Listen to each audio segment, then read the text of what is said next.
Hello everyone, welcome to Aaron. Now we are going to solve this question, which is based on the shear force diagram and bending moment diagram, where you can see that A is a hinge support, F is a roller support, and we have been asked to draw the SFD and BMD of the following diagram. We know that whenever we have been given such questions, we first need to draw the FBD of the entire B. Secondly, we need to find the shear forces, and third, we need to find the bending moments at every point. So let us say first, let us solve for the first step where we want to draw the FBD of the diagram. We have in support at A, so we will give Fy as well as Fy at A, also Fx at A. Also we have roller support at F, so that is why we only give n vertical force or Fy at M. So whenever you have in support, you know you want to give the two reaxial forces in the X and in the Y. So next we need to convert the UDL into a point load, which we can do by multiplying the magnitude into the total distance, which is 2. So it will be 100 Newton acting at a distance of 1 meter from A. This is point B. Also at point C we have a point force acting downwards of 100 Newton. We at D, this is point E where we have a sudden movement of 1000. We have point forces at D, which we need to resolute resolutional forces we need to do at point D, where the horizontal force will become 100 cos 45 and the vertical force will become 100 sin 45. Which like, but the direction of the horizontal force, as you can see, is opposite to the Fxa. So that is why if you apply the equilibrium condition now, so equilibrium conditions, equilibrium condition, which is summation Fx is equal to 0, summation of Fy is equal to 0, and summation of moment at any point is 0. So if you apply this condition at the first condition of the horizontal force equilibrium, you have Fxa as 100 cos 45, and which is equal to 70.7 kilo. Okay, so 70.7 Newton. And we have a vertical equilibrium of force also, which is a summation of Fy 0. We have Fy of A minus 100 minus 100 minus 100 sin 45 plus Fyf is equal to 0, because for now we will be taking upward forces as positive and downward forces as negative. So that is how the equation is derived, that 100 force, this 100 force, this 100 force and this 100 sin 45 force is in the downward direction. That is why they are negative. So if you solve this, you will get Fya plus Fyf is nothing but 200 plus 70.7, which will be 270.7. Yeah. We also have movement at any point is 0. So let us apply movement condition at A only, because then the Fy and Fxa force will disappear. It will not appear in our equation of the movement. And we will have less variables that will make our job easy. So we have this Yf force, we have 100 sin 45, we have 100 force, and we have 100 force at B also. So let us just write distances of all the forces. We have B to C distance as 1. Okay, so somewhere here it should be B. Let us just tweak the diagram a little bit. So okay, if this is the point B, then this is where our 100 Newton force will be acting. This is 1. This is also 1. B to C is 1. And the force is acting at the midpoint of the AB, because that is how you convert the interior into a point load. And between C to D, the distance is 2. D2 is 1.5 and E to F is again 1.5. So we have a summation of moment at A is 0. We have 100 into 1 in the clockwise direction. So clockwise will be positive, anti-clockwise will be negative. You can change this and the answer will be the same if you like change this and calculate only. Then we have 100 force at C. Distance between A and C is 3. So we have plus 100 into 3. in the clockwise direction again, so it will be positive. We have 100 sine 45 force at B, and the distance is 5, so it will be 5 into again in the clockwise direction, so it is again positive. And we have an anti-clockwise movement at E, so we need to minus 1000 because that is an anti-clockwise movement, so that is why I have given it the sign of negative. We will give it sign of negative minus 1000. We also have a force at F, which is F, and it will produce an anti-clockwise movement again. So it will be F in the total distance, which will be this 3 less than 5, 6, 7, 8. So it will be A is equal to 0. So let us just calculate this quickly. We have 100 plus 100 into 3 plus 500 sine 45 minus 1000 divided by 8. We got 30.8 as the force at Fy. So Fy comes up to be minus 30.8. Sorry, minus 30.8 it comes up to be. If you solve this equation using calculator, you will get this minus 30.8. And if we put this into this equation, we will get Fya also, which should come out to 270.7 plus 30.8, which will be 301.5.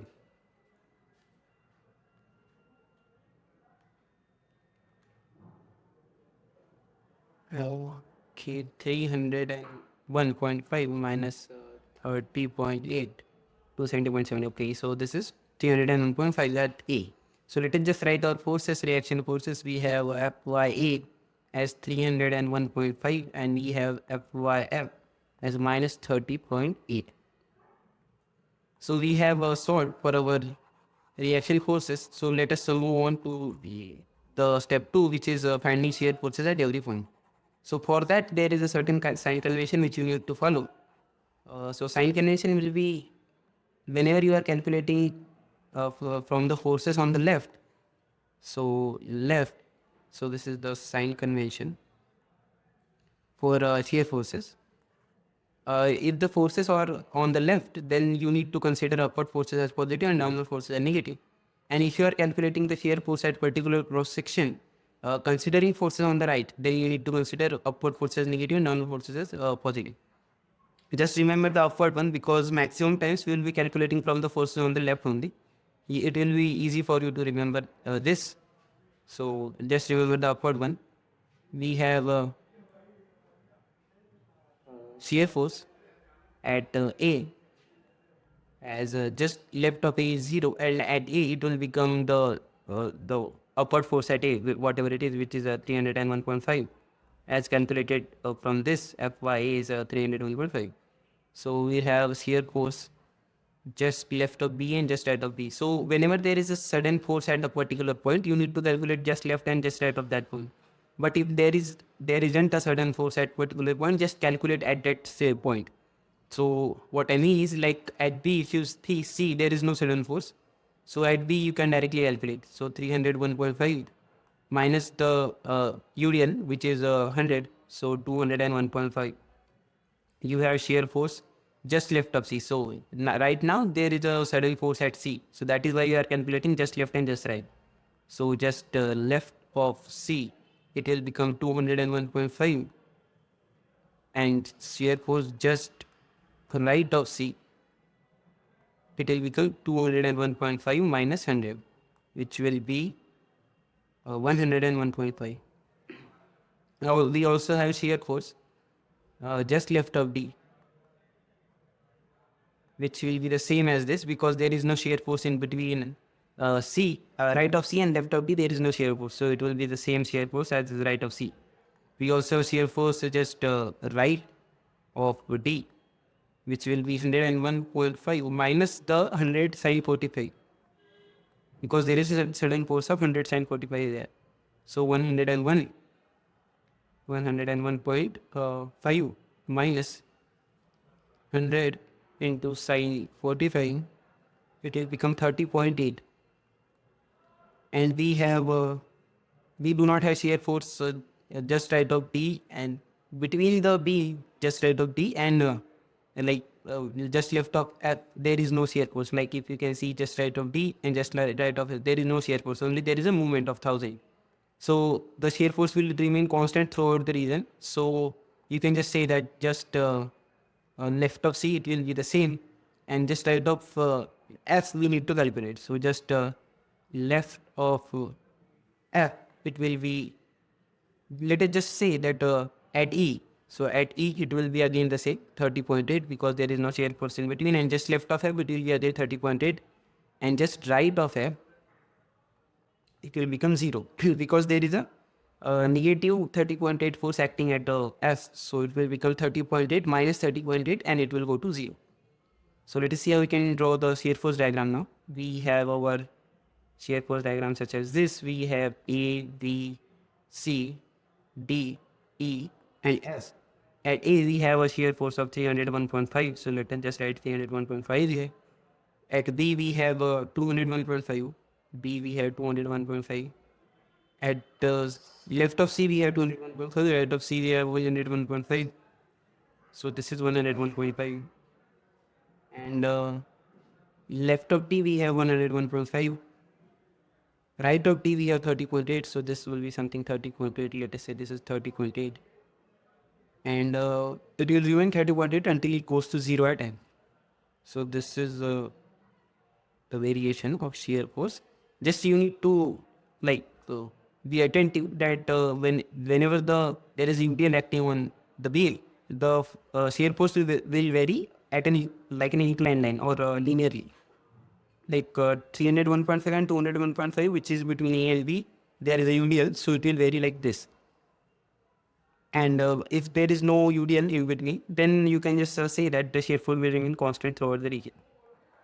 And it will jump at certain points where there is a certain shear force. Like at C, you can see it jumps. At D, you can see it jumps because there are certain shear forces at C and D. So this is how you can draw your shear force diagram. So let us move on to drawing our bending moment diagram.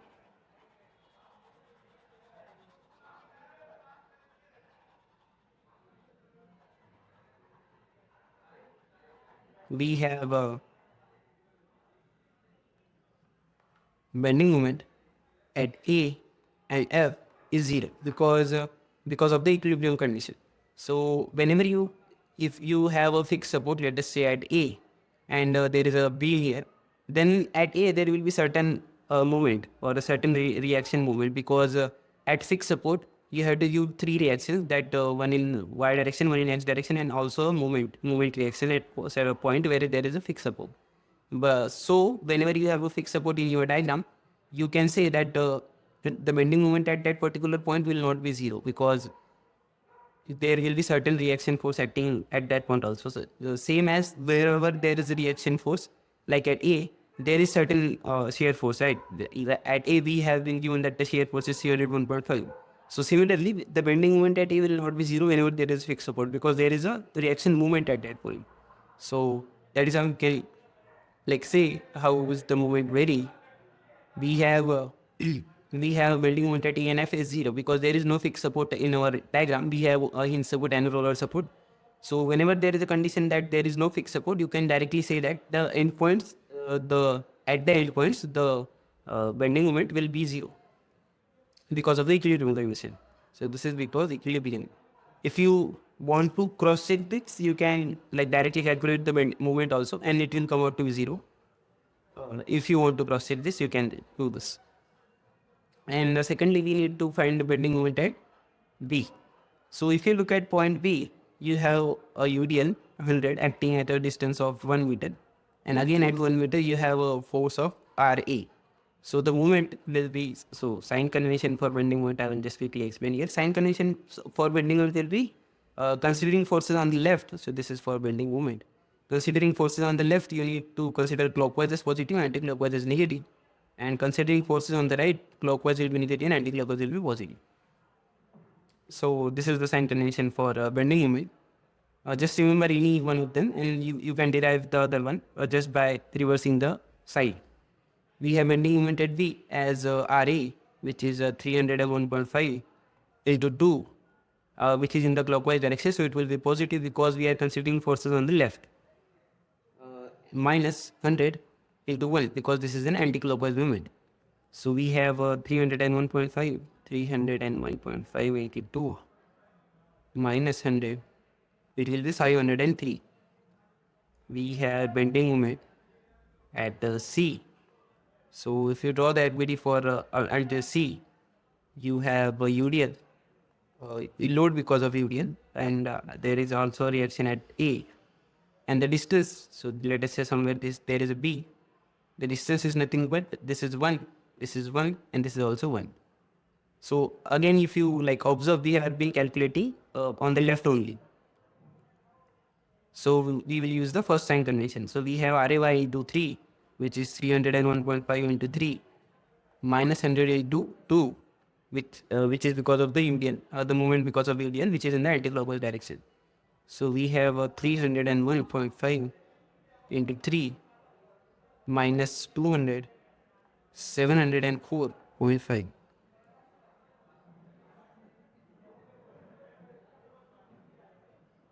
Sorry.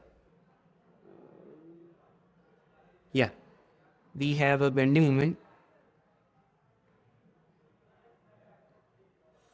at D now.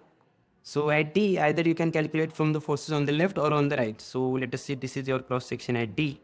So either you can take E force, this UDL force and this C force, or the second method is you can also calculate on the right of the beam, which is this E movement and this F movement because of this F force. So we will do that because there will be less complications. So we have at F, we have a force which is acting upwards. This is Fy, and the distance between D and this force Ffy is 3, as you can see in the diagram. So this is point D. And at E, we have an anti-clockwise movement of 1000. So the moment which we have is also the force which we have is not in the upward direction because the reaction comes out to be minus 30.8. So it is clearly in the downward direction, so 30.8. So we have 30.8 into 3 in the clockwise. So, but this is now on the right side. So clockwise and on the right side is negative. As you can see in the sign convention that it is on the right side, it is a clockwise movement, so it will be negative.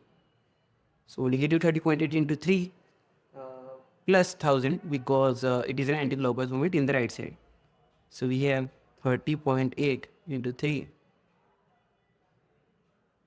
minus 1000, let us say. We have 907.6 as the bending moment at T. Now we'll calculate bending moment at E. So there is a certain moment at E, as you can see.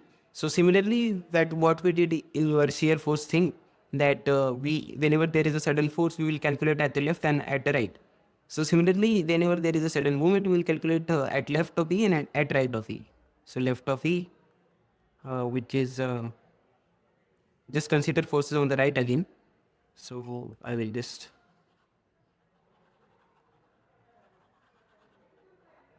remove this for once. Yeah. So right, just left of E, if you draw the diagram, you need to have this Fy acting at a distance of 1.5, and you also have this moment of 1000. So it will be Ffy, which is minus 30.8. Sorry, it is in the downward direction, so that is why the clockwise movement will become negative. You have this Fy, yeah, 30.8 into 1.5 plus 1000. So if you calculate it now, we are 30.8 into 1.5 minus 1000. You have 955 as your bending moment, just left of E. And let us calculate bending moment at the right of E, just right of E. Just right of E, you do not need to consider this 1000 movement because let us see you have crossed the rear somewhere here and you are considering force on the left, so you need to consider all of this like movement and this. But let us see you are crossed the rear somewhere here, which is right of E. So you do not need to consider this movement, you can only consider this force at M. So that is how you can do that. You can just draw like parallel between shear force and bending moment. So you will understand how are we doing this. If you understand the shear force one, how we are doing it just left and just right of shear at the shear force, you will get how we are doing it just left and just right of the bending for the bending moment consideration. We have we do not have this 1000 anti-clockwise movement. We only have FFI into 1.5. So we will have minus 30.8 into 1.5. So 30.8 into 1.5, we will have 46.2. So 46.2 in the negative. So we just do the upward calculation. Minus 1953.8. So this should be 953.8.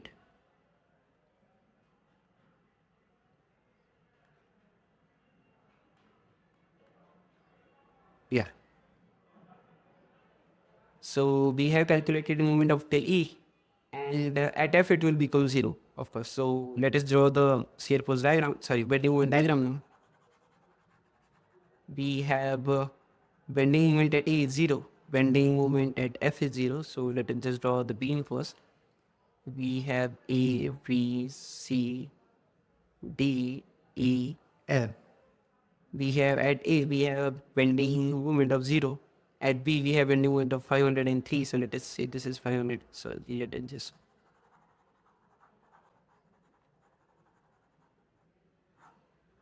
Yeah. So let us say at B, we have 503. At C, we have 704. So let us say this is 784.5. At D, we have 907.6, 907.6. At E, it becomes left of it is 953, 953.8, and right of it is minus 46.2. So minus 46.2, and at F it is 0. So again, whenever there is a UDL, so shear force will vary like an inclined line, and the bending moment will vary as a parabola whenever there is a UDL. So for a UDL, so we will have a parabola between A and B, and we'll have a inclined line between B and C, because for that, so whenever there is no UDL, the shear force, if it is a constant, then bending moment will be a linear or a inclined line.